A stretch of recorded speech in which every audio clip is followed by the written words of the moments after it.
Cuando le pongo tu nombre, siempre, siempre, siempre, siempre, se ilumina el horizonte.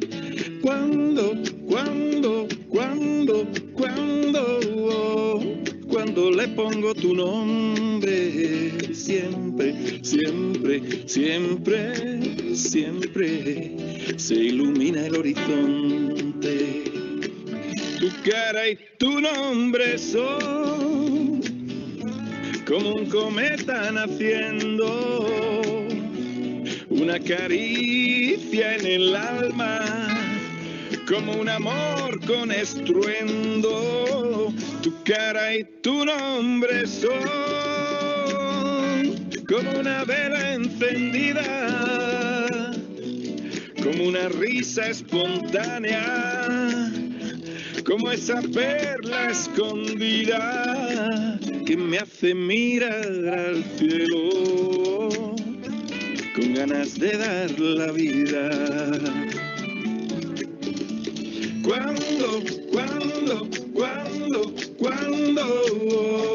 Cuando le pongo tu nombre, siempre, siempre, siempre, siempre, se ilumina el horizonte.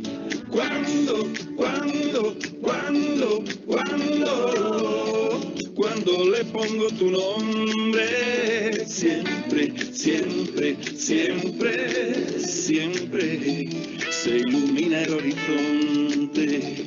Siempre, siempre, siempre, siempre. Nadie vive en el vacío, si no hay quien va y se lo quita. Nadie vive con el frío, si otra persona le habita. Se nos para el corazón, se nos para en la pantalla y no encuentro que no haya para dar la vida razón. Y me encuentro con tu nombre y todo recobra emoción.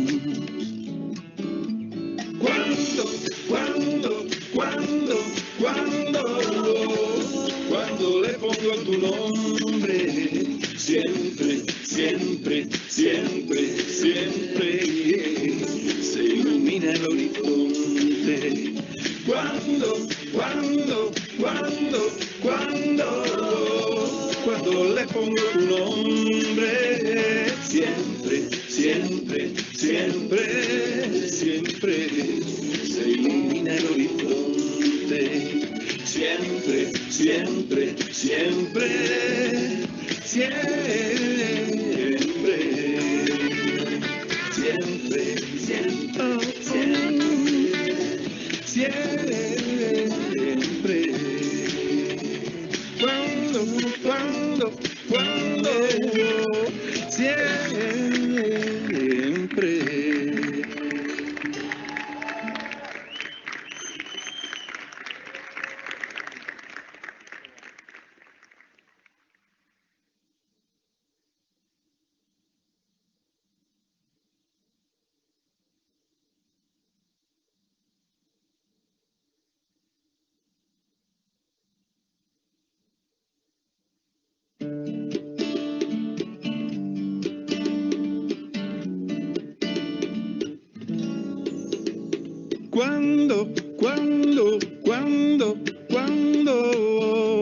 Cuando le pongo tu nombre, siempre, siempre, siempre, siempre, se ilumina el horizonte. Cuando le pongo tu nombre, siempre, siempre, siempre, siempre, se ilumina el horizonte.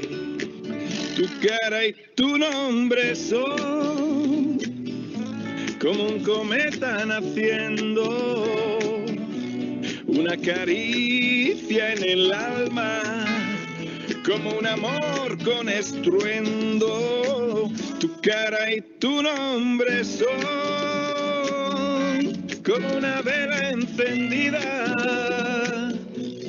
como una risa espontánea, como esa perla escondida que me hace mirar al cielo con ganas de dar la vida.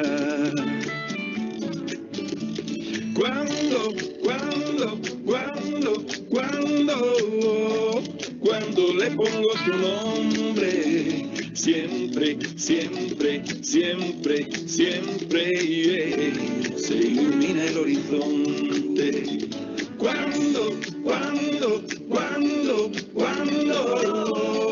Cuando le pongo tu nombre, siempre, siempre, siempre, siempre, se ilumina el horizonte. Siempre, siempre, siempre, siempre. Nadie vive en el vacío, si no hay quien va y se lo quita. Nadie vive con el frío, si otra persona le habita. Se nos para el corazón, se nos para en la pantalla y no encuentro que no haya para dar la vida razón. Y me encuentro con tu nombre y todo recobra emoción.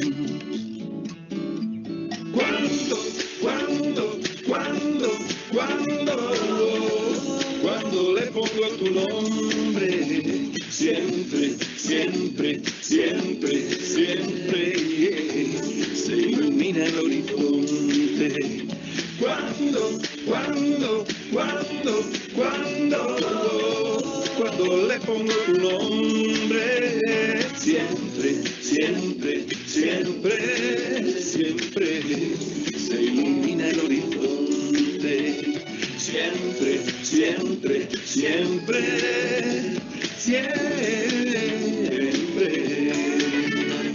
siempre, siempre, siempre. Cuando, siempre.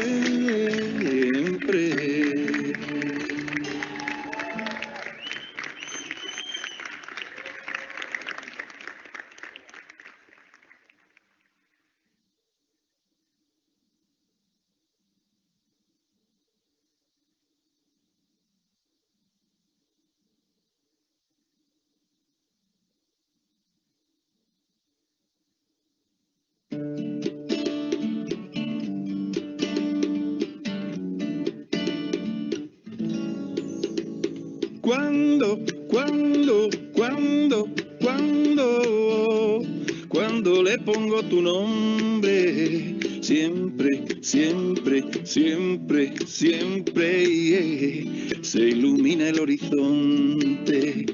Cuando le pongo tu nombre, siempre, siempre, siempre, siempre, se ilumina el horizonte. Tu cara y tu nombre son como un cometa naciendo, una caricia en el alma, como un amor con estruendo. Tu cara y tu nombre son como una vela encendida, como una risa espontánea, como esa perla escondida que me hace mirar al cielo con ganas de dar la vida.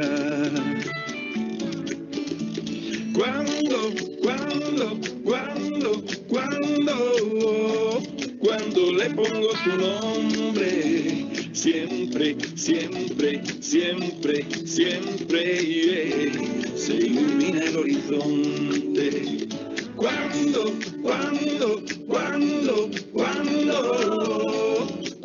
le pongo tu nombre, siempre, siempre, siempre, siempre, se ilumina el horizonte. Siempre, siempre, siempre, siempre. Nadie vive en el vacío, si no hay quien va y se lo quita. Nadie vive con el frío, si otra persona le habita.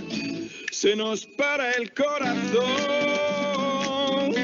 se nos para en la pantalla y no encuentro que no haya para dar la vida razón. Y me encuentro con tu nombre y todo recobra emoción.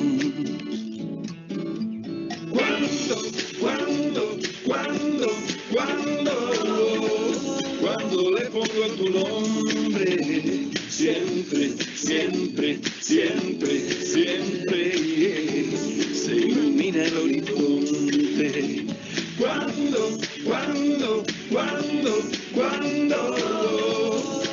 le pongo tu nombre, siempre, siempre, siempre, siempre, se ilumina el horizonte. Siempre, siempre, siempre, siempre, siempre, siempre, siempre. Cuando, siempre.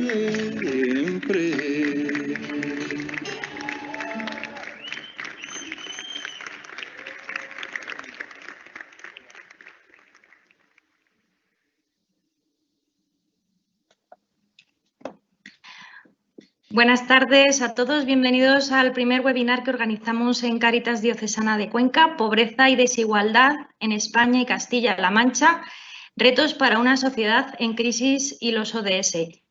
Mi nombre es Elisa Bayo y llevo el área de voluntariado y cooperación internacional. Y en el equipo técnico de esta sesión, que no los veis, pero están controlando todo esto para que salga muy bien, están los compañeros Sonia Matas y Gustavo Pérez. La sesión de hoy está enmarcada en el proyecto Objetivo Planeta 2030, que cuenta con el apoyo de la Convocatoria de Educación para el Desarrollo de la Junta de Comunidades de Castilla-La Mancha. Es un proyecto dedicado a informar sobre los Objetivos de Desarrollo Sostenible de Naciones Unidas y la Agenda 2030 que estamos desarrollando desde Cáritas, principalmente en el medio rural en nuestra provincia. La verdad es que estamos muy contentos en Cáritas Cuenca porque esta es la primera vez que nos lanzamos a organizar una formación online, audiovisual, en directo y además con público. Esperamos que salga bien y pedimos disculpas por adelantado por los posibles fallos que podamos tener, que en esto somos muy novatos. De aquí al mes de mayo vamos a hacer 4 webinars. La de hoy, que la dedicamos a pobreza y desigualdad, que es la temática que mueve nuestro hacer en Cáritas. Y próximamente, ya os lo adelantamos, en febrero tendremos otra webinar sobre el derecho a la alimentación, el ODS 2. La siguiente será en abril sobre el medio ambiente y en mayo trataremos producción y consumo responsable y comercio justo. La duración de estas sesiones es de 1 hora, o sea que estamos empezando bastante puntuales, a las 6, terminaremos, esperamos, a las 7. Antes de seguir, 3 cuestiones técnicas. La primera, tenéis un chat, todos los que estáis ya sumándoos, donde podéis dejar vuestros comentarios y vuestras preguntas que nuestro invitado responderá al final de la charla. Lo segundo es que al final de la charla os vamos a enviar un cuestionario al chat y a vuestro contacto para que podáis responder a una brevísima y sencillísima encuesta que a nosotros nos va a ayudar para mejorar las siguientes webinars. Y la tercera cosa es que esta sesión se está grabando, así que la vamos a subir a YouTube y por enlace privado os la vamos a hacer llegar a partir de mañana para que también la puedan disfrutar las personas que no se hayan podido sumar o que se interesen después.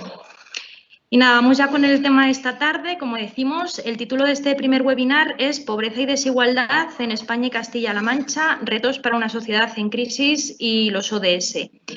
Vamos a tratar los Objetivos de Desarrollo Sostenible 1, fin de la pobreza, y el 10, reducción de las desigualdades. Y para ello tenemos con nosotros a Francisco Lorenzo, Kiko. Kiko es trabajador social, sociólogo y compañero de Cáritas desde hace 14 años. Actualmente es el director de Acción Social de Cáritas Española y forma parte del equipo de estudios del informe FOESA, ese informe periódico sobre la situación de exclusión en nuestro país y nuestra comunidad que tanta luz nos aporta en la acción social y en la acción de Cáritas.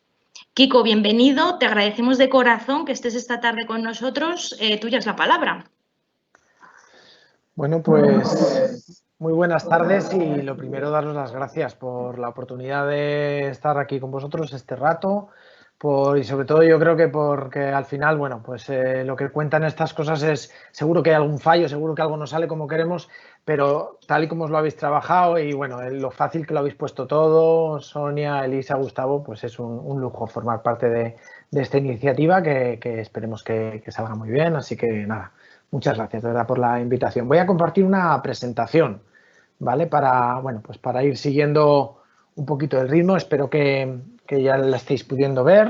¿Me lo confirmáis, compañeras? Eso sí, cuando esté... ¿Sí? ¿Se ve?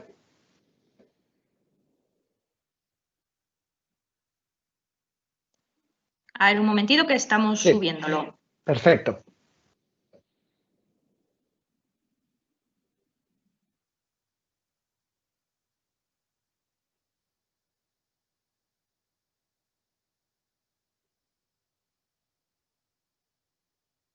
Bueno, yo voy arrancando si queréis. Si tengo que hacer alguna gestión o alguna cosa, me comentáis. Pobreza y desigualdad en España y en Castilla-La Mancha. Ese es el título de la ponencia. Voy a tratar de ajustarme para que a -4 como tardísimo yo ya haya terminado y a partir de ahí tengamos ese espacio de diálogo. ¿Vale? La propuesta de guión, bueno, quiero hacer una introducción previa vinculando este tema, lógicamente, a los ODS, hablar un poquito de pobreza y desigualdad con algunas cifras. En la presentación que voy a utilizar y que estará accesible, he subido mucha información. Obviamente no me voy a parar ahora con todo detalle a toda esta información porque puede resultar bastante tedioso. Andar compartiendo datos y más a través de este medio puede resultar aburrido, pero sí, yo los dejo en la presentación, pero sí me voy a parar en 2 o 3 que yo creo que nos pueden ayudar a comprender determinados procesos. Y luego hacer una reflexión sobre retos que tenemos como sociedad y algunos retos ya más vinculados, más propios de las entidades sociales, ¿vale? Así que esa es la propuesta de contenidos. Enmarcado en lo que tiene que ver con la Agenda 2030 y los ODS, no voy a extenderme demasiado porque lo conocéis bien. Yo sigo, ¿vale? Me hacéis algún gesto o algo si al final la presentación no funciona o si tengo que hacer algo, ¿vale? Bueno, enmarcado en la Agenda 2030, que ya digo que conocéis bien, ¿no? Sabéis que el 25 de septiembre de 2015, pues líderes mundiales acuerdan la puesta en marcha de una agenda de desarrollo sostenible con una serie con 17 objetivos muy concretos, con metas específicas para los próximos 15 años y donde, bueno, pues se plantea es erradicar la pobreza, proteger el planeta, asegurar la prosperidad. Bueno, de alguna forma, formulado así, no, pero formulado de otra manera, este tema no es especialmente nuevo. Ya había habido experiencias similares de alguna manera, ¿no? ¿Qué ocurre? ¿Qué tiene de realmente novedoso o a mi modo de ver, especialmente interesante esta propuesta?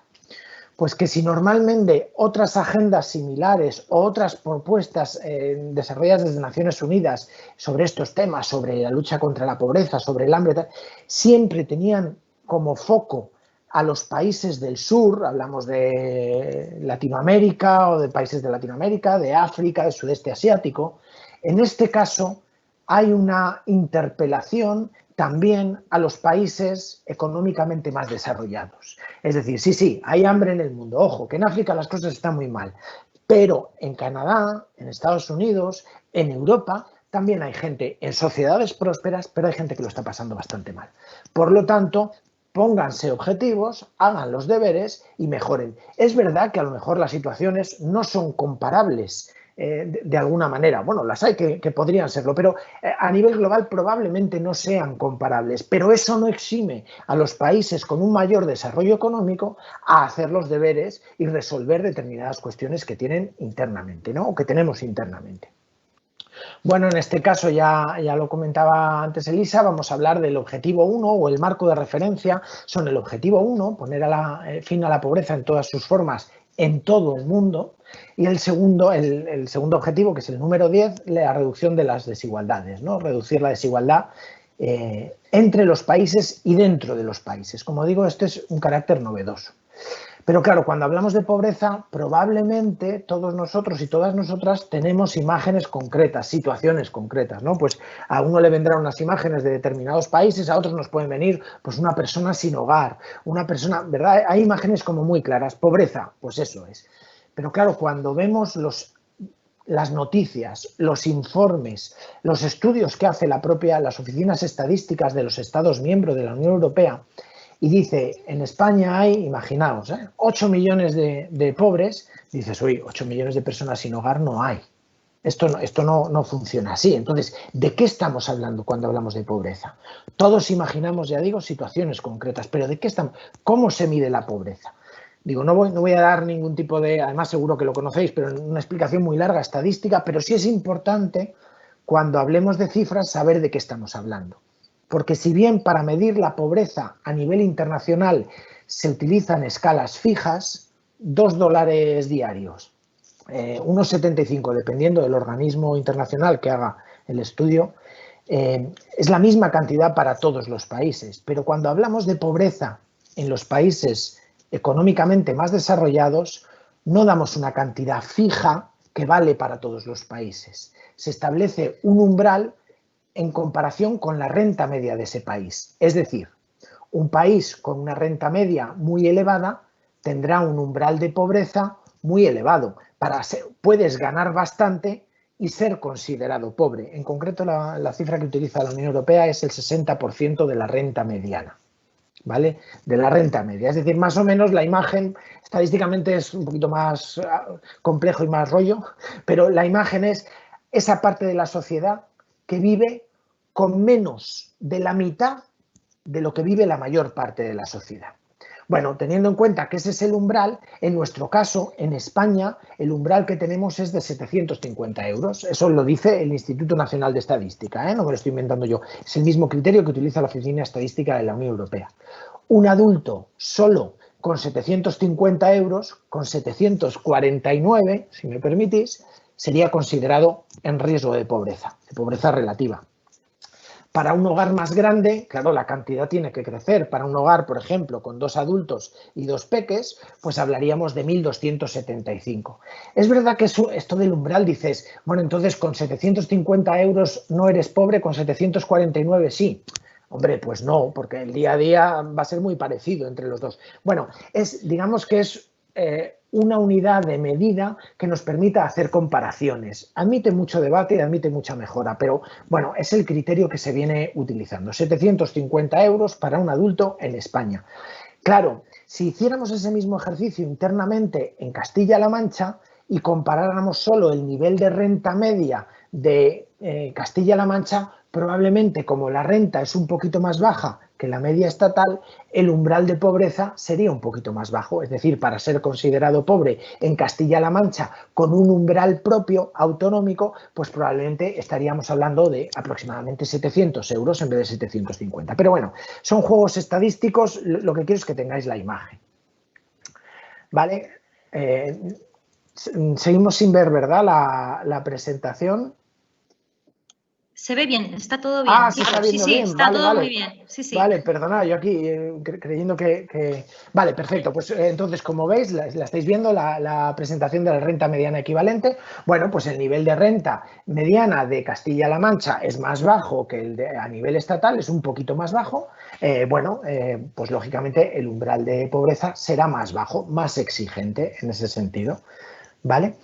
Un dato que me parece interesante, no cambio de tema, pero ¿en qué nos gastamos el dinero? Más o menos, cada uno en lo que quiere, en lo que puede, obviamente, pero más o menos, de media, ¿en qué nos gastamos? Pues mira, yo creo que es significativo un tema, y es que cerca del 30%, y eso es igual en España que en el conjunto del Estado, que en Castilla-La Mancha, cerca del 30%, un tercio de nuestro sueldo o de nuestros ingresos, nos los estamos gastando en lo que tiene que ver con la vivienda y con suministros, principalmente con eso. Es decir, ahí se nos va una parte muy importante de nuestro sueldo, lo cual ya pone sobre aviso un tema, y es que determinados precios de vivienda cruzados con determinados niveles de renta nos van a generar un problema a nivel estructural, porque es verdad que hay diferencias, no es lo mismo una vivienda en San Sebastián que en un pueblecito de Córdoba, evidentemente tampoco es igual el salario en Barcelona, por ejemplo, que en un pueblo de Lugo, sí, sin duda alguna, pero lo que sí que ese cruce precio de la vivienda elevado,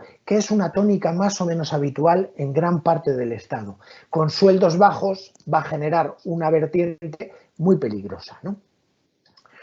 Si vemos datos de paro, y luego retomaré el tema de la pobreza, pero si vemos datos de paro, bueno, pues sobre todo en lo que han sido los últimos años, desde que comienza la primera crisis y vemos cómo se incrementa considerable, vemos que el comportamiento es a la par, tanto en España como en Castilla-La Mancha, pero en Castilla-La Mancha un poquito por encima.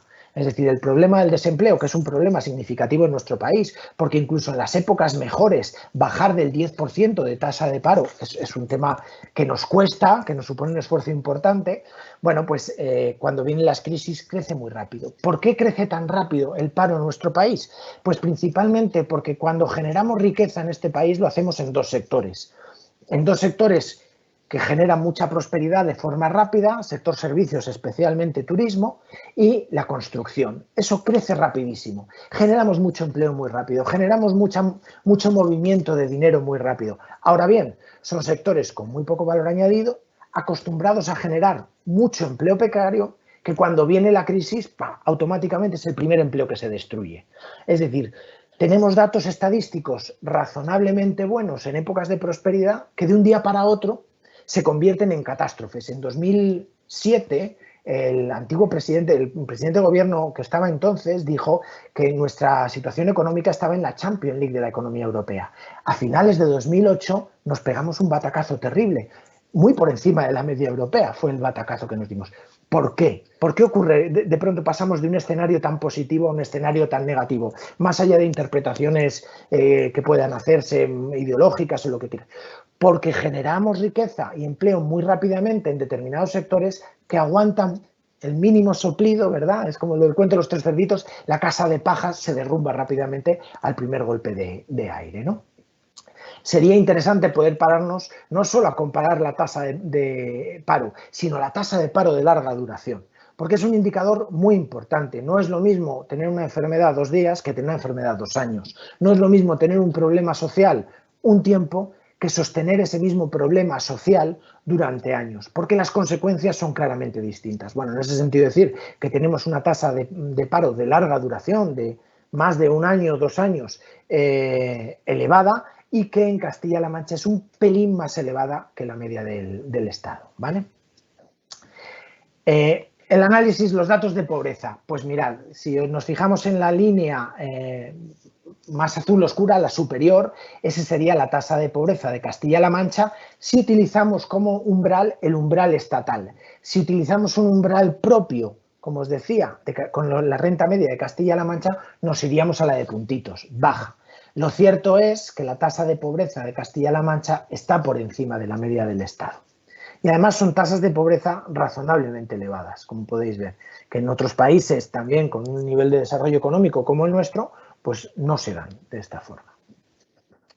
Pero hablamos también de desigualdad. Este es el indicador, aquí no me paro porque es un indicador muy complejo de explicar. Bueno, el tener cerca de un 33% en este indicador como tasa de desigualdad, lo único que os digo es que comparativamente con otros países es un indicador preocupante.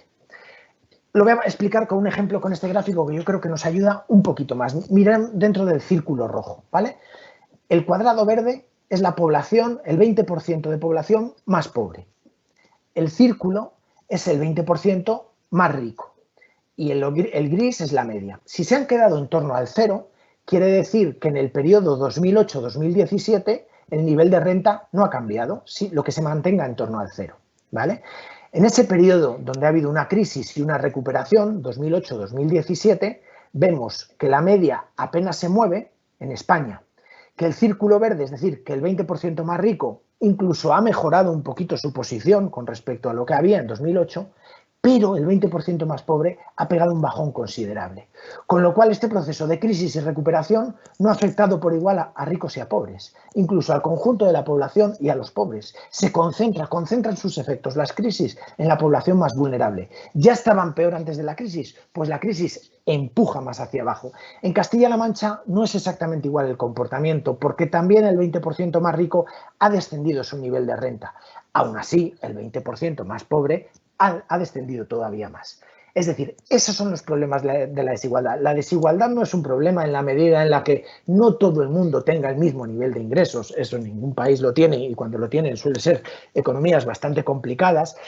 No es esa la aspiración. Pero la aspiración sí que es que los ciclos económicos ayuden de alguna forma a compensar determinadas dinámicas. Bueno, pues en nuestro país el problema de la desigualdad es ese. Determinados ciclos económicos negativos, las crisis en concreto, lo que hacen es afianzar más las distancias. Y si bien nos pueden bajar a todos en algunas comunidades autónomas, en otras no, a los que seguro bajan es a la población más vulnerable o más pobre. Ya os digo que este gráfico lo podéis echar un ojo porque podéis ver el comportamiento, yo creo que se entiende más o menos fácil. Bueno, lo que es cierto es que cuando tenemos un poquito de experiencia en este ámbito, vemos que el tema económico es un tema muy importante.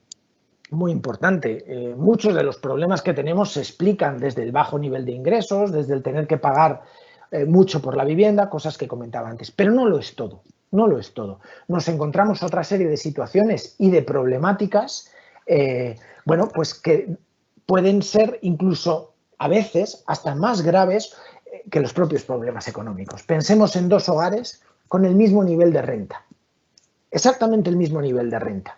Pero imaginemos ahora que en uno hay una situación de malos tratos y en otro las relaciones son muy positivas dentro del hogar. Todos entendemos fácilmente que el día a día de esos dos hogares no se parece en absoluto, ¿verdad? No todo se explica desde la perspectiva económica. Por eso necesitamos un concepto que nos ayude a ir un poquito más allá. Y solemos hablar del concepto de exclusión social, que va más allá del de la pobreza, porque contempla la pobreza, sin duda alguna, pero contempla otras cuestiones fundamentales, la vivienda, la salud, el empleo, determinados derechos y luego todo el aspecto relacional. Es decir, los conflictos, el contar con apoyos en los momentos en los que se necesitan o el vivir una situación de aislamiento. Es decir, contempla la situación económica, sin duda alguna, pero amplía un poquito más, ¿no?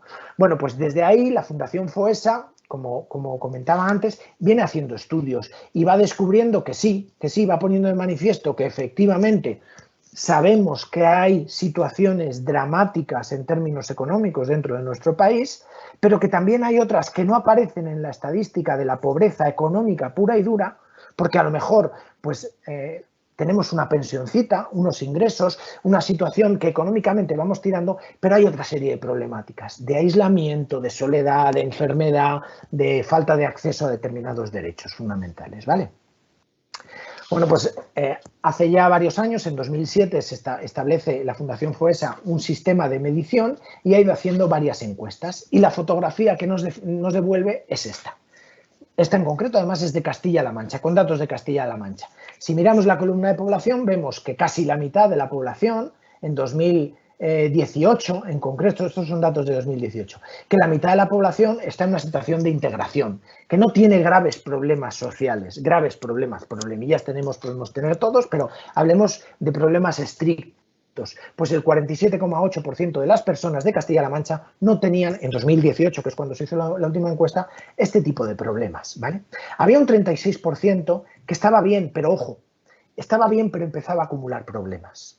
Es un porcentaje muy importante porque no sale en las fotografías de la pobreza ni en las fotografías de la exclusión, porque está bien, en general está bien, pero sí que va acumulando problemas de manera que en 2018, que todavía seguíamos en un ciclo de expansión económica, bueno, pues no, si hacías un análisis de pobreza nunca iban a aparecer estas personas. Pero también nos podía prestar atención a este dato, nos ayuda a anticiparnos a decir, ojo, imaginémonos, cosa que no tiene por qué pasar, pero imaginemos que en 2019 o en 2020 hay una crisis económica en nuestro país. ¿Qué va a pasar con ese 36%? ¿Se va a mantener ahí? ¿Va a mejorar? ¿O previsiblemente va a pegar un bajón a los escalones? Bueno, pues no tengo que explicar lo que ha ocurrido con la pandemia, ¿verdad? Y cómo ha concentrado sus efectos precisamente en parte de esta población, de este 36%, población vulnerable, y en los otros dos grupos que ya teníamos en 2018, que incluso en las épocas de expansión económica ya tenemos, que son dos grupos de exclusión más o menos severa, un 10% de una exclusión moderada. Ojo, el término moderada no quiere decir que no sea exclusión, es exclusión social, pero hay un grupo todavía más grave, un 6,3%, donde las situaciones, bueno, pues ya son claramente límites. Si esto es lo que había en 2018, se está preparando una nueva encuesta para medir el impacto de la pandemia, pero sí podemos tener una intuición de cómo han podido cambiar estos grupos. Evidentemente, ese 36% se habrá reducido. El 47%, una parte habrá bajado al 36% y del 36% bastantes habrán bajado a ese 9,9 o 6,3%. Porque tengáis los datos, la tasa de exclusión, según estos cálculos, sumando los dos grupitos de exclusión social, no es la misma en todas las comunidades autónomas. Hay una cierta sintonía, pero evidentemente hay comunidades autónomas, bueno, pues que presentan peores datos, ¿no? Y que más o menos nos suenan, pues Extremadura, Canarias, ¿verdad? Estos datos más o menos se pueden intuir. Me parece muy significativo esto, que ya digo que no me paro con mucho detalle, pero ¿por qué es significativo? Porque si partíamos de que había un grupo de personas en situación de pobreza económica que deberíamos prestar cierta atención, al hacer el análisis cruzado entre pobreza y exclusión, vemos que un 9% de la población, un 9,3% de España, un 9,8% en Castilla-La Mancha, son pobres y además excluidos. Pero que tenemos un 5,4% en Castilla-La Mancha que, no siendo pobres, tienen problemas de exclusión social. Están en situación de exclusión social. No todo se explica por el nivel de renta. Ojo, es importante, es solo un 5,4%. Porque la mayoría de los que están en situación de exclusión también están en situación de pobreza. Pero prestemos atención a aquellas situaciones que no nos van a llamar la atención por el nivel de ingresos, pero sí por esas otras situaciones de aislamiento, de relaciones conflictivas o tóxicas, de acceso a determinados derechos como la salud o como etcétera, ¿no? Bueno, si hablamos de exclusión social, pues vemos una media, pero luego vemos determinados niveles de concentración en algunos grupos. En los ámbitos rurales la media sube, en la mujer, en los hogares encabezados por mujeres, la media sube. Desde luego, si se está en paro tenemos un problema importante. Si es inmigrante, la tasa de exclusión sube. Si hay familia numerosa o monoparental, eso es un tema importante también. La presencia de menores, la presencia de hijos, incrementa las tasas de exclusión, lo cual es muy llamativo porque, claro, la pregunta que nos hacemos es ¿qué pasa? ¿En este país es un riesgo tener hijos? No hay políticas, porque se defiende mucho a la familia, se habla mucho del valor de la infancia, sí, pero no hay políticas públicas suficientes como para proteger a las familias y a las familias con hijos e hijas especialmente, de manera que es un riesgo que se incrementan todas las tasas de problemas sociales cuando comparamos la media con aquellos hogares donde hay menores. Bueno, pues ahí tenemos un reto importante como sociedad, ¿verdad? Vistos los datos, quiero ser muy estricto con el cumplimiento del tiempo y si pudiera acabar antes, pues mejor todavía para que pudiera haber un espacio de diálogo. He hecho el análisis más de cifras, más de datos, de pobreza, exclusión, ampliando un poquito la mirada, y del tema de desigualdad, tal y como he ido planteando. ¿Por qué ocurren estas cosas? Sobre todo, ¿qué elementos hay propios de nuestra sociedad?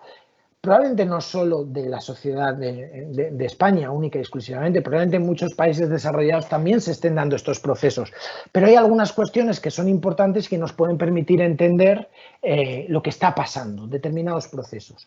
Claro, yo voy a hablar de un tema que casi que tiene que ver con los valores, con el mundo de, si me lo permitís, de la ética. Y diremos, bueno, claro, pero estamos hablando de unos niveles tan abstractos que eso, el problema o la virtud, la cuestión es que no hay nada más pragmático para una sociedad que dotarse de una talla moral y de una talla democrática sólida, porque eso luego se va a traducir. Y se te va a traducir, por un lado, en políticas públicas concretas y, por otro lado, en una sociedad civil capaz de implicarse de hacer ese seguimiento a las políticas públicas, de estar pendiente de construir comunidades, etcétera. Por lo tanto, hablar de valores no es hablar de un mundo abstracto.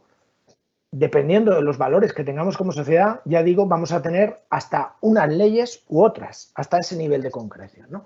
Yo creo que sí que hay 2 o 3 características, seguro que hay muchas más, pero me paro en 3 o 4 aspectos que creo que tienen que ver, que definen un poco nuestro modelo de sociedad actual o determinadas cuestiones. No me paro en las positivas, que hay muchas muy positivas, que se están dando ahora y que también hay que tenerlas en cuenta, pero quiero hablar de los retos, ¿vale? No es que tenga una visión absolutamente negativa y destructiva de la sociedad en la que vivimos, pero sí quiero llamar la atención sobre eso que son retos, no tanto sobre las fortalezas, ¿no? Bueno, yo creo que de alguna forma una de las cuestiones que tiene que ver con el individualismo. Con el individualismo no tanto de hacer las cosas solo, sino de que al final cada individuo tenga la responsabilidad de garantizarse su propio bienestar. Es decir, si no te va bien en un país democrático como el nuestro, algo habrás hecho. Rápidamente de la responsabilidad saltamos a la culpabilización. Bueno, pues probablemente mucha gente a la que le esté yendo mal, algo habrán decidido en su vida que les haya llevado a determinados problemas. No lo dudo, no quiero ser paternalista.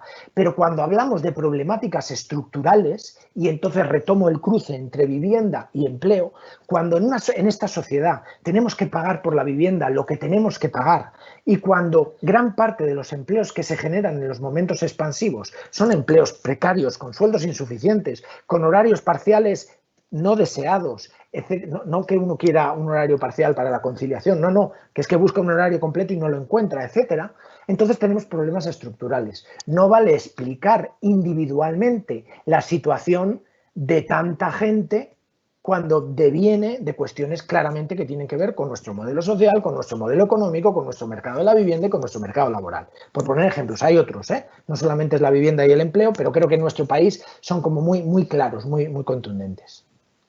Para mí hay otro riesgo importante, otro reto, que es la mercantilización de todo. La mercantilización absolutamente de todo. Bueno, a mí me parece necesario que todas las sociedades se doten de un mercado, de un espacio donde intercambiar capacidades, intercambiar bienes, intercambiar un montón de cosas. Y creo que es bueno una sociedad con un mercado, pero no una sociedad exclusivamente de mercado. Hay otras formas de relacionarnos. Hay otras formas. Y lo siento, pero voy a rozar probablemente la demagogia en algunos momentos. Pero yo tengo un hijo pequeño, desde una lógica mercantil, yo le voy a dar a él, le voy a cuidar a él en la medida en la que él me devuelva a mí. Si no, no. ¿Quién va a salir perdiendo en este momento? Siempre sale, si solo existe esa lógica, siempre sale perdiendo la parte más débil. Probablemente dentro de 20 o 25 años sea yo el que salga perdiendo, ¿verdad? Pero en este momento siempre la parte vulnerable en una relación exclusivamente mercantilizada es la que va a salir perdiendo. Creo que hay otras formas, hay una lógica del intercambio que es bueno, pero también hay otras lógicas de relación, como tiene que ver con la reciprocidad o la redistribución. Cuando hablo de redistribución, hablo de políticas públicas, por ejemplo, pensando no solo en la gente que tengo cerca, sino en gente que no conozco, pero que queremos de alguna forma, pues eso, que existan unas políticas de redistribución, porque creo que es bueno para nuestra sociedad, según nuestros valores, tal. Y cuando hablo de reciprocidad, sí hablo de esas relaciones más cercanas. Si todo lo hacemos desde relaciones, desde intercambio, donde juntamos la individualización y la mercantilización, al final terminamos privatizando absolutamente todo. Y pongo un ejemplo cuando hablo de privatizar porque va calando mucho en nuestras mentalidades. Claro, el ejemplo concreto, ¿no? Hay un debate importante o una duda, una preocupación sobre si nuestro sistema de pensiones va a aguantar, cuánto tiempo va a aguantar, ¿no? Y de hecho, bueno, pues ojo, porque los que se están jubilando ahora parece que sí, pero alguna vez ya he escuchado, cuando tú te jubiles o cuando se jubilen tus hijos, tu hijo ya ni te cuento, a lo mejor no puede percibir una pensión. ¿Cuál es la propuesta que se hace en ese sentido? Una propuesta muy extendida. Pues muchas veces yo lo que escucho es, por si acaso, hazte un plan de pensiones privado. Lo cual tiene una parte muy sensata, muy razonable, pero fíjate, ante un problema estructural, la solución es exclusivamente individual. Es en el fondo un sálvese el que pueda. Si la única lógica es la del intercambio, si todo lo tenemos que asumir individualmente y todo pasa por ese lugar maravilloso que es el mercado en el cual hay que comprar las cosas, ¿quién va a poder quienes estáis trabajando o de voluntarios en Cáritas, en la administración pública, en otras entidades sociales, hay que decirle a la gente que viene en situaciones desesperadas, decirle, bueno, y además ve ahorrando para tu plan de pensiones.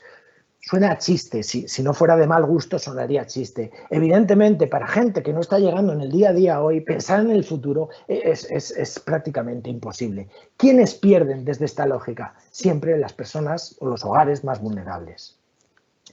De alguna forma es un modelo de sociedad un poco hedonista, y cuando hablo de hedonista no hay ningún aspecto negativo en torno al placer, al disfrute, que es fantástico, ¿no? Yo creo que hace 2, 3, 4 décadas hablar del placer en cualquiera de sus sentidos o de disfrutar sonaba muy mal, sonaba casi a pecado. No se trata de eso, pero sí se trata de entender que no se trata de sufrir por sufrir, pero de alguna forma estamos convirtiéndonos en una sociedad a la que no le merece la pena sufrir ni por nada ni por nadie. Si llegamos a consolidar eso, nos convertimos en una sociedad claramente deshumanizada, donde, sorpresa, una vez más, ¿quiénes son los perdedores? Los más vulnerables. Si yo no estoy dispuesto a renunciar a determinadas comodidades o a determinados placeres por cuidar a mi hijo, y perdonad que vuelva con el ejemplo, o a cualquier persona vulnerable, ¿verdad?, se están quedando claramente desatendidos. Personas que están en un momento determinado en una situación de vulnerabilidad.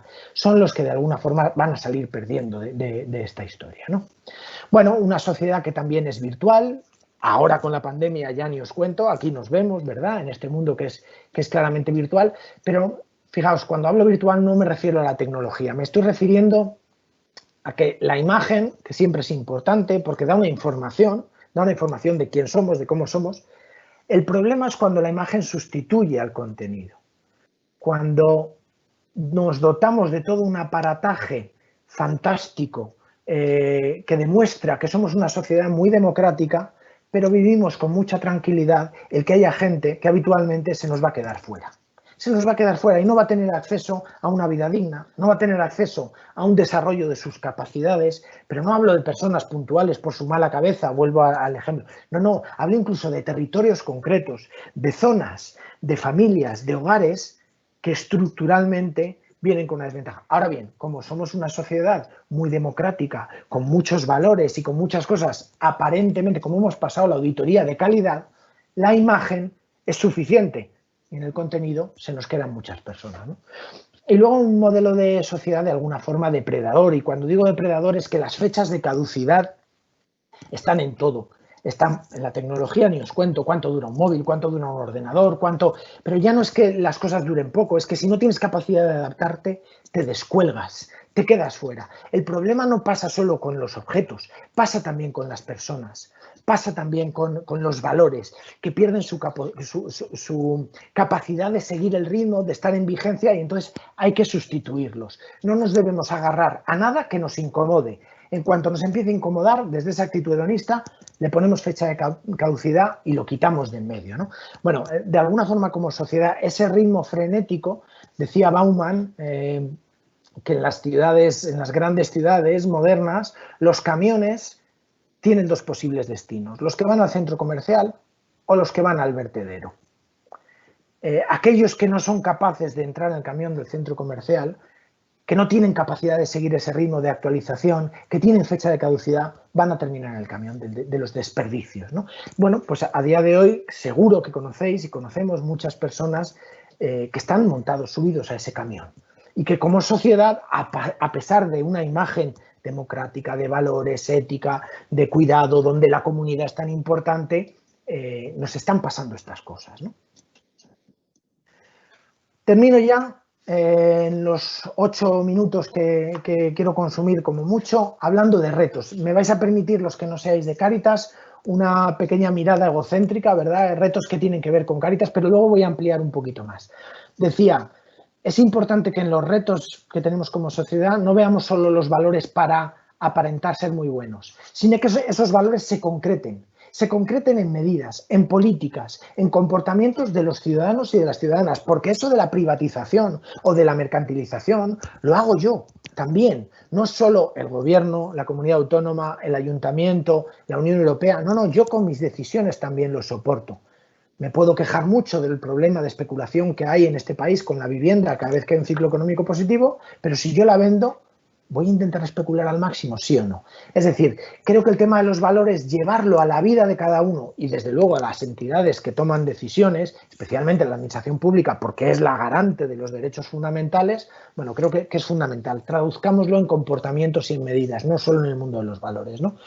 En cuanto a Cáritas, yo creo que tenemos referencias que tienen que ver con el modelo social, ya las he comentado, con nuestra identidad, con nuestro modelo de acción social, con nuestros valores, con la comunidad y con cuestiones que tienen que ver con la coyuntura y más ahora con la pandemia. Todas estas son válidas previa a la pandemia, con la pandemia se han enfatizado, ¿no? Y ahí nos aparecen algunas cuestiones que, nada, paso muy por encima porque las fundamentales las voy a comentar ahora, que son válidas para el tercer sector en general, ¿no? Yo creo que tenemos el tema de la integralidad de las personas, de no parcializar, de no descomponer en pedacitos, sino que entender que una persona es toda una persona, que esto de las necesidades de Maslow no funciona casi nunca, ¿verdad?, en nuestra propia vida. Los distintos aspectos y distintas cuestiones que tienen que ver con la integralidad y con una perspectiva más global y holística del ser humano, ¿no? Que necesitamos cosas, pero también necesitamos espacios de participación, necesitamos ser escuchados, ser tenidos en cuenta. No todo es tener, también es ser, también es estar, ¿no? El tema de la movilidad humana, de la población migrante, de los derechos humanos, la cooperación, bueno, pues la economía social, yo creo que en ese sentido tenemos unos retos claramente, fácilmente identificables, que probablemente, si me apuráis, no sean nuevos. Venimos arrastrando determinados retos. Bueno, pues al final tiene que ver con que nuestra sociedad también arrastra déficits estructurales desde hace mucho tiempo, desde hace décadas, y que, bueno, el trabajo que tenemos por delante sigue estando presente, ¿no? Y si me paro un poquito en los retos de las entidades sociales, probablemente podríamos buscar también retos que tiene la administración pública, que tiene que ver con su dificultad para ser flexible en determinadas situaciones o para responder de manera ágil. Y no hablo de los profesionales, que muchas veces, y especialmente en las situaciones de crisis, dan mucho más de lo que casi que iba a decir de lo que deberían dar, ¿no? De lo que les toca, con unos niveles de desgaste, de queme. Pero evidentemente, como aparato, como organización, la administración pública le cuesta responder de forma rápida, le cuesta en ocasiones ser flexible, a veces le cuesta incluso asumir que la garantía de derechos está en sus hombros. No está en la sociedad civil está en crear comunidad, en recordar, pero es la administración pública, es lo público quien debe garantizar los derechos. Podríamos hablar de eso, pero centro mi atención en los retos que tenemos el tercer sector, porque son importantes también.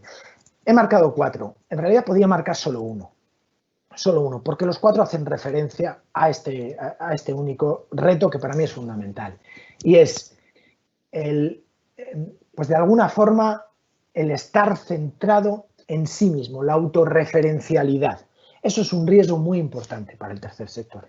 Y os pongo ejemplos, ya digo que rozando la demagogia y con ganas de provocar, más que de hacer un análisis minucioso, fino, ¿no? Pero cuando nos encontramos en situaciones económicas difíciles, en muchas ocasiones, voy a parodiarlo un poco, ¿verdad? Estamos ahí en cualquier organización de las nuestras, en la que estamos poniendo tanto, en la que también nos desgastamos, en la que ponemos mucho corazón y mucha vida, ¿eh? Ojo que esto es fundamental reconocerlo. Pero a veces nos pasa, ¿no? Nos han dado muy poco en esta subvención, o hemos perdido este proyecto, o han bajado las donaciones, tenemos un problema de sostenibilidad. Y nos da la sensación de que tenemos el problema a la entidad. Y nos preocupa por el sostenimiento de la entidad. No nos aflora la primera preocupación, el decir lo que vamos a dejar de hacer para la gente. El tercer sector no está para su supervivencia ni para su consolidación. Está para la sociedad, especialmente para la sociedad más vulnerable. En ese sentido, perder la referencia de que nuestros problemas tienen que ver con nuestra sostenibilidad. Claro que hay un problema de sostenibilidad si tenemos una crisis económica. Pero probablemente, quien más esté perdiendo en esa situación sean los propios participantes, usuarios, personas que acuden a pedir apoyo. Y a veces nos olvidamos, nos creemos que somos que tenemos que trabajar para garantizar. No, Tenemos que ser un apoyo fundamental para quienes más sufren, ¿no? También lo hacemos en nuestras interlocuciones con la administración pública, ¿no? Tenemos una reunión con el director general o con el consejero o con el concejal o con quien sea, ¿no? No se trata de aprovechar esos espacios exclusivamente para garantizar que vamos a acceder a fondos para poder seguir trabajando, no. Se trata de qué leyes están perjudicando, haciendo la vida más complicada a los más pobres. Eso es lo primero. Ahí es donde tenemos que poner toda la fuerza. A veces, de verdad, se nos olvida, y yo como director de Acción Social me preocupa mucho la gestión, el área de 40 personas que estoy dirigiendo y a veces digo, me da la sensación de que los problemas somos nosotros mismos o que tengo que trabajar para resolver nuestros propios problemas. No. Que nuestra misión es la gente que lo está pasando peor. Ese es el grave problema, porque en muchos casos, lo conocéis bien, están en situaciones absolutamente dramáticas, ¿no? Creo que es importante también en esto que tiene que ver, estos dos tienen que ver más con los participantes o con los usuarios, ¿no? El cuarto es muy evidente. Las personas que acuden a nosotros a pedir ayuda no están viniendo, no son meros receptores de cosas. Son personas, como decía antes, como todos lo somos, que necesitamos tener cubiertas unas necesidades básicas, pero también necesitamos estar, hacer, ser reconocidos. En ese sentido, creo que las entidades del tercer sector están perdiendo la oportunidad de ser espacio realmente de referencia para las personas más pobres. No para ir a pedir cosas, sino para que ese sea mi sitio que me está dando oportunidades de desarrollarme con plenitud como ser humano, oportunidades que no encuentro en la sociedad. Ese es mi espacio de confianza, mi espacio de calidez, mi espacio. Creo que ahí tenemos que hacer un trabajo, la participación, la toma de decisiones. Las personas más vulnerables toman muy pocas decisiones en el seno de nuestras organizaciones, ¿no? Bueno, pues seguro que hay un margen de mejora, no lo digo destructivamente, sino con margen de mejora. Y por último, yo creo que ahí tenemos un trabajo importante. Siempre que nos relacionamos, desde el tercer sector nos relacionamos con mucha gente, ¿verdad? Con la administración pública, con nuestros voluntarios, con nuestros donantes, con los medios de comunicación, con los participantes. De todos esos, ¿a quiénes les pedimos que cambien? Al final terminamos insistiendo mucho, y perdonadme la forma de decirlo, en pedirle al pobre que cambie, en que deje de hacer las cosas que hace. Y a todos los otros no. Y a mí mismo no.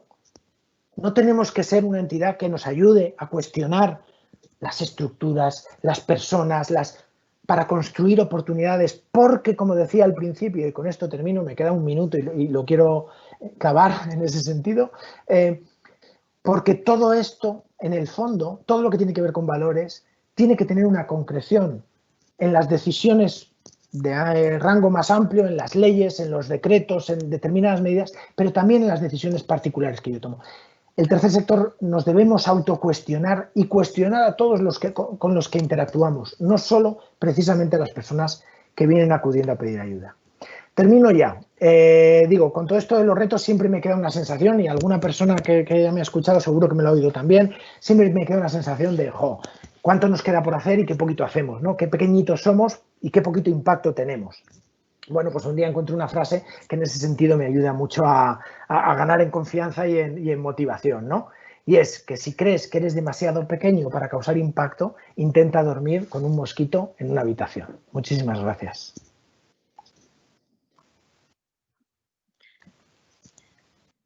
Bueno, Kiko, muchísimas gracias, de verdad, porque, vamos, casi cada frase donde has condensado tanto contenido nos ha parecido, vamos, una clase. Bueno, vamos a ver con quién se anima a preguntar, ¿vale? Has comentado muchas ideas y muchas cosas de las que podríamos hablar, profundizar. Yo me quedo con los retos, Kiko, de lo que comentabas del individualismo y la mercantilización, ¿no? En el individualismo, ese pasar de la responsabilidad a la culpabilidad, ¿qué fina línea hay entre una cosa y otra? En la mercantilización, eso de sociedad de mercado, convertirlo en sociedad con mercado, ¿no? O que seamos más sociedad con mercado y no tanto sociedad de mercado. que si lo unimos los dos nos vamos a una privatización, el ejemplo que has puesto con el sistema de pensiones, que yo creo que eso inconscientemente lo estamos interiorizando, el sálvese quien pueda. Y luego que no nos merezca la pena sufrir como sociedad, ¿no? Que no estemos dispuestos a un sacrificio de la comodidad por la atención a los demás. Bueno, tengo aquí 500.000 apuntes. Yo me quedo al final con una reflexión que es la de que humanicemos más, puede ser, o que al final esa puede ser una de nuestra labor, ¿no? Que hagamos todo desde lo más humano, que pueda ser un poco lo que contagie todo lo demás, digo, en nuestra pequeña parcelita. Sí, sin duda, sin duda. A ver, yo digo, por hacer, aunque creo que lo he comentado antes, pero cuando decía lo de no estar dispuesto a sufrir, no quiero hacer apología del sufrimiento sin sentido. Lo que digo es que cualquier proyecto en el que te juntas con otros a construir algo, una comunidad, una iniciativa colectiva, lo que sea, a trabajar con el de al lado, tienes que hacer renuncias siempre.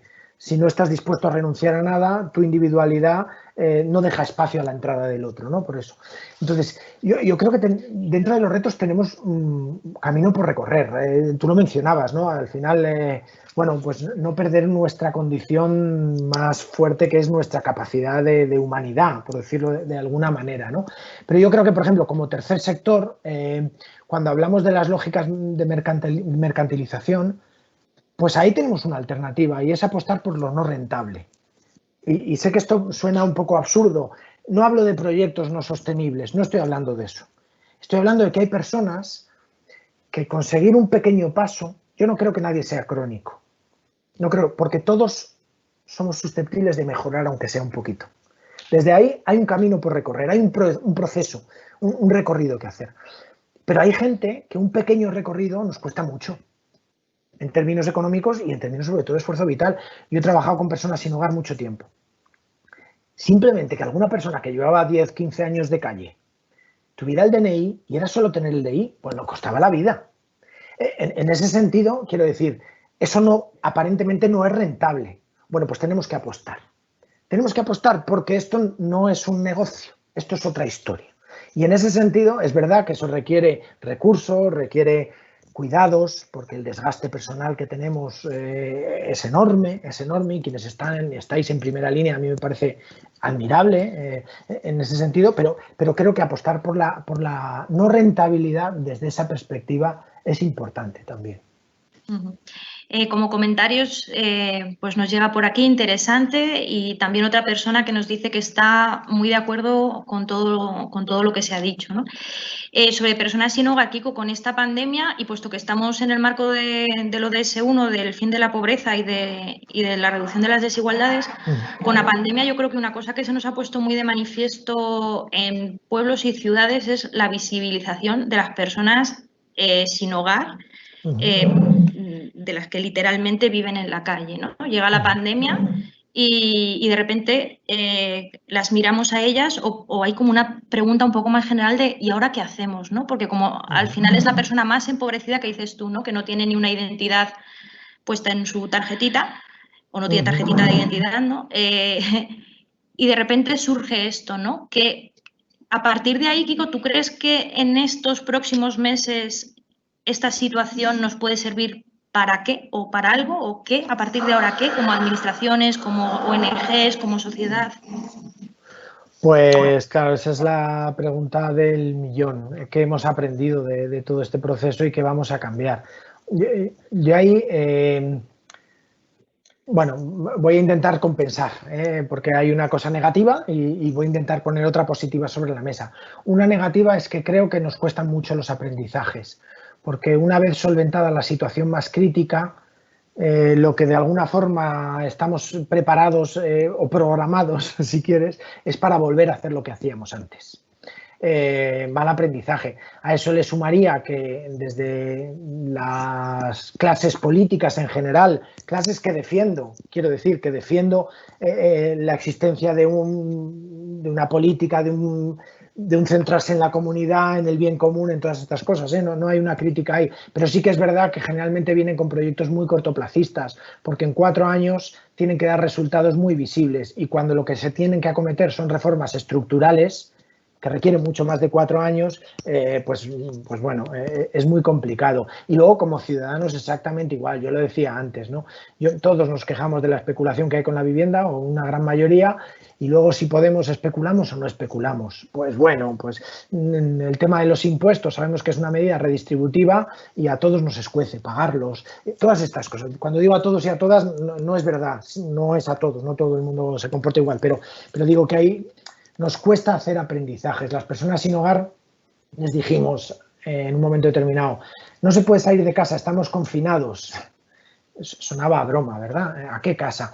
Y eso nos ha llevado a tener que dar respuestas de emergencia desde muchos sitios, pero desde Cáritas en concreto, yo las conozco, se han dado muchas respuestas, pero también, fijaos, nos hemos visto obligados a dar respuestas de las de antes, de las más asistencialistas, de las que...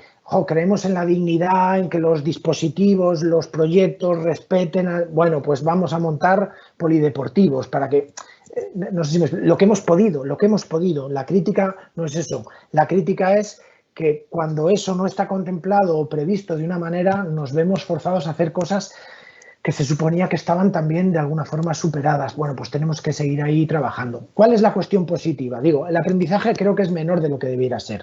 Como resumen, ¿cuál es la cuestión positiva? ¿De quién depende? Porque el problema de esto es cuando tienes que asumir las decisiones de otros o de otras personas. Pero tenemos mucha capacidad de tomar decisiones. ¿Cuánto he aprendido yo personalmente? ¿Y cuánto de esto llevo a mi vida cotidiana con mi familia, en el cole de mi hijo, en mi puesto de trabajo? Lo bueno es eso, es que ¿de quién depende? Tenemos capacidad de hacer mucho más de lo que hacemos. Creo que no hemos aprendido lo suficiente, pero ojo, que todavía tenemos capacidad de responder y de hacer cosas. Yo creo una cosa muy interesante como experiencia que nos ha pasado en las diocesanas con esta situación también es que al tener que hacer muchas cosas en la distancia y mantener la atención a las personas más empobrecidas, ¿no? Y también con la situación que tenemos en nuestra en la red confederal, ¿no? Y nosotros, por ejemplo, específicamente en la diocesana con las Cáritas parroquiales, es que los voluntarios muchos son personas de riesgo al contagio, ¿no? Entonces, nos ha servido para hacernos nosotros como grupos, los voluntarios, muchas preguntas, y cuando hemos puesto en el centro a la persona ha salido una cosa muy bonita y es hacer la reflexión de estamos dando una atención y estamos dando una acogida cálida, humana, y estamos respetando la dignidad de la persona, ¿no? ¿Cómo podemos hacer esto desde el respeto a la dignidad de la persona, ¿no? Y eso ha sido muy bonito. Yo creo que los grupos nos está llegando mucho que se está trabajando en ese sentido, ¿no? Y, por ejemplo, con quien más lo hemos estado viendo es con las personas sin hogar, ¿no? Que llega el confinamiento y lo que dices, se están moviendo y de repente les dices que se tienen que encerrar y, ojo, no en una casa normal, sino que se tienen que encerrar eso en un polideportivo o en un sitio donde no hay una ducha, no hay un tal, o no hay un... Bueno, pues esa cuestión, sí, sí. Sí, yo creo que eso en todas las crisis ocurre. O sea, al final, mi sensación es que la creatividad solo surge, salvo para alguna persona con más capacidad, pero en general solo nos surge o del aburrimiento o de las crisis o de los problemas. Bueno, mi experiencia es que en Cáritas lo del aburrimiento no se da mucho, no se da mucho. Lo de las crisis sí, lo estamos viviendo, lo vivimos en 2008, lo estamos viviendo ahora. Y es verdad que frente a los problemas también te encuentras cosas muy bonitas, lo que decías, ¿no? Y una respuesta incluso con personas que están en situación de riesgo y que hay que cambiar y que hay que hacer las cosas de otra forma distinta. Y aún así, bueno, pues se hace, ¿no? Sí que hay una parte muy bonita y que siempre los problemas conllevan aprendizajes, conllevan otras cosas, ¿no? La pena es que aprender así duele, pero bueno, también se desarrolla muchas cosas muy buenas, ¿no? Muchos valores también. Así es. Bueno, nos quedan apenas 3 minutos y dejamos uno para la despedida. De momento no se anima nadie más a a comentar nada o hacer alguna pregunta, así que os vamos a mandar unos pequeños deberes para casa quien luego quiera seguir investigando. En la página web de la ONU, si la buscáis en Google tal cual, sin más ni más, ponéis ODS y sale la página principal de los Objetivos de Desarrollo Sostenible de la ONU. Si os vais al objetivo 1, que es el fin de la pobreza, hay una pestaña que tiene las metas. Y después de todo lo que nos ha estado contando Kiko, os dejamos para la reflexión 2. La 1.3, que dice poner en práctica a nivel nacional sistemas y medidas apropiadas de protección social para todos y para 2030 lograr una amplia cobertura de los pobres y los más vulnerables. Y ojo, que los Objetivos de Desarrollo Sostenible se lanzaron en el año 2015 y estamos en el 20 y según la agenda nos quedan 10 años. Y el siguiente punto, el 1.4, que también dice que para 2030 hay que garantizar que todos los hombres y mujeres, en particular los pobres y los más vulnerables, tengan los mismos derechos a los recursos económicos, así como los accesos a servicios básicos, la propiedad y el control de la tierra y otros bienes, la herencia, los recursos naturales, las nuevas tecnologías y los servicios económicos, incluida la microfinanciación. Esto del control de las tierras y de los recursos naturales lo vamos a ver un poco más en profundidad en la webinar que tengamos luego después en el mes de abril, que será la que dedicaremos a medio ambiente y volveremos a tratar la pobreza ya con una mirada global. Entonces, esto os lo dejamos para que reflexionéis. Y vamos a ver que sí que tenemos preguntas. A ver. Muy de acuerdo con todo lo que se está escuchando, muy interesante. Pertenezco a la administración pública y me resulta complicado llevarlo a mi sitio. Creo que es imprescindible que nuestra vida sea de escucha, de estar con los ojos muy abiertos y no darnos por vencidos. Ya soy mayor, pero espero llegar a tiempo a algo. Mar dice, buenas tardes, gracias Kiko por tus aportaciones. Estos días estamos viendo imágenes penosas de movilidad humana, personas en cientos que vienen desde África a buscar Europa, un lugar donde vivir, trabajar, ayudar, etcétera. Nuestra sociedad lo ve como algo negativo. ¿Qué mensaje podemos enviar a nuestra sociedad para que no sea tan negativo? Joder, pues otra pregunta difícil. En un minuto, ¿no? Además, a ver, yo creo que este es uno de los ámbitos que claramente tenemos que trabajar más a nivel social y tenemos que ayudar a cambiar, y lo digo así directamente, a cambiar las formas de entenderlo. Hay un argumento en favor de la migración en determinados momentos desde una perspectiva económica. Otra vez volvemos a argumentar, no, que vengan, que nos van a garantizar las pensiones. Eso cuando las cosas van bien, ¿verdad? Claro, cuando luego van mal, el argumento es que se vayan, que ahora no hay trabajo para nadie. Entonces, bueno, de nuevo la mercantilización hasta de los seres humanos. Yo creo que es muy fácil entender y empatizar con las situaciones que hacen y las motivaciones que hacen que una persona decida salir.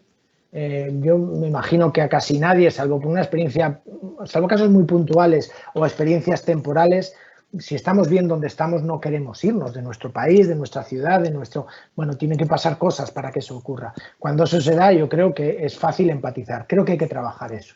Creo que hay que trabajar eso porque... lo evidente, ¿no? Al final estamos hablando de un país como el nuestro, democrático, desarrollado económicamente, donde hay a personas que no las considera como tal. Y eso, sin duda alguna, si la sociedad empujara en un sentido, las políticas serían otras. Las políticas serían otras. No quiero argumentarlo desde que económicamente además nos vendría muy bien, en vez de tener una persona recibiendo una prestación, tener una persona trabajando, cotizando, pagando impuestos y consumiendo. Porque no quiero argumentarlo desde ahí para no volver a lo fácil, que también, por cierto, que también eso pasaría, sino desde un tema ético, básico, fundamental. O sea, si el futuro de mi hijo está en peligro, me voy donde sea, trabajo de lo que sea. Y si tengo que delinquir, os aseguro que delinco. Va a ser lo último que haga. Pero hay cosas que están por encima. Creo que como sociedad tenemos capacidad de ofrecer alternativas y pedir responsabilidad, pero de ofrecer alternativas mucho más éticas de las que estamos ofreciendo a día de hoy. Totalmente de acuerdo. Y dos últimos comentarios que se han animado al final. dice, respecto de lo que estábamos comentando anteriormente, lo que estábamos diciendo que es muy importante, la persona es lo importante, no la institución, la gestión. Y esto no solo pasa en el tercer sector, está pasando en general. Y luego Sara nos dice, creo que también se tiene que considerar una mejor gestión de la comunicación y la concienciación por parte del tercer sector y el resto de organizaciones e instituciones en general, ya que una amplia mayoría de la población no conoce qué retos y metas se tienen que cumplir para el 2030, desconociendo los ODS por completo y qué propuestas se pueden hacer desde lo más individual a lo más colectivo para aportar nuestro granito de arena diariamente. Claro, y eso, completamente de acuerdo, ¿eh? Con esto último que has dicho, creo que eso para mí es parte del rol del tercer sector. En el tercer sector se hacen cosas, se dan cosas, pero el rol del tercer sector no es garantizar derechos. Insisto, la garante de derechos es la administración pública. Creo que el rol del tercer sector tiene que ver con fortalecer la construcción de comunidades, con ser comunidad para los miembros que hay alrededor, ¿verdad? Cerca y lejos incluso, ¿no? Pero construir comunidades. Creo que ese es el gran reto, no ser exclusivamente repartidores de, que a veces hay que hacerlo y se hace, y sobre todo en las situaciones de emergencia, no hay ningún problema, pero desde ahí construir comunidad tiene que ver con fortalecer lazos, tiene que ver con informar, con sensibilizar, con hacer comunicación también, con impulsar una talla moral adecuada, bueno, con determinadas cuestiones que van más allá de la gestión de recursos, que por supuesto para hacerlo necesitaremos gestionar recursos, pero creo que lo fundamental es crear comunidad, ese es el gran reto que tenemos como tercer sector y como Cáritas clarísimo. Pues lo apuntamos bien en grande. Vamos con el último comentario. Os vamos a pasar por aquí por el chat una encuesta, porfi, que lo habíamos dicho al principio para que nos la rellenéis mientras que despedimos. Se tarda menos de un minuto, ¿vale? Y a nosotros nos es muy útil para las siguientes webinars que organicemos. Pues el último comentario es de Encarna, dice, veo que estamos terminando, hay que seguir adelante, de verdad creo que hacéis una labor fundamental y tenéis mucha y muy buena información que tenemos que compartir y seguir compartiendo. Os animo a que sigáis haciendo estos encuentros para seguir aprendiendo. Gracias. Pues con ese comentario nos quedamos, Kiko. Muchísimas gracias. No sé si quieres algún mensaje de despedida, unas últimas palabras. Nada, digo que ante los retos esperanza, porque tenemos capacidad de hacer muchas más cosas de las que estamos haciendo y de ser mejores. Y creo que es fundamental que nos lo pidamos. Y a vosotras, daros las gracias por hacerlo todo tan fácil y por esta iniciativa. Que mucho ánimo con ello. Bueno, muchísimas gracias de corazón a ti, a los participantes, que en el momento de más audiencia hemos estado conectados un total de 29 personas y además de los colectivos más variados. Os recordamos que en febrero va a ser el próximo webinar que vamos a dedicar, como decimos, al derecho a la alimentación y el ODS 2, el hambre cero, y también ahí seguiremos hablando relacionado con varias cosas de las que hoy hemos tratado con Kiko. Y es otro, como decimos, de los grandes temas que y en este tiempo, bueno, pues especial y profundamente. Os animamos a estar atentos e inscribiros. Y nada, despedimos aquí esta emisión, aunque vamos a dejar un par de minutos por si alguien quiere responder a la encuesta que, como decimos, os estamos poniendo en el chat y que os vamos a mandar también por el mismo canal que nos habéis contactado para la inscripción, para completarla y para recibir la grabación de esta webinar. Muchas gracias a todos, nos vemos pronto, adiós.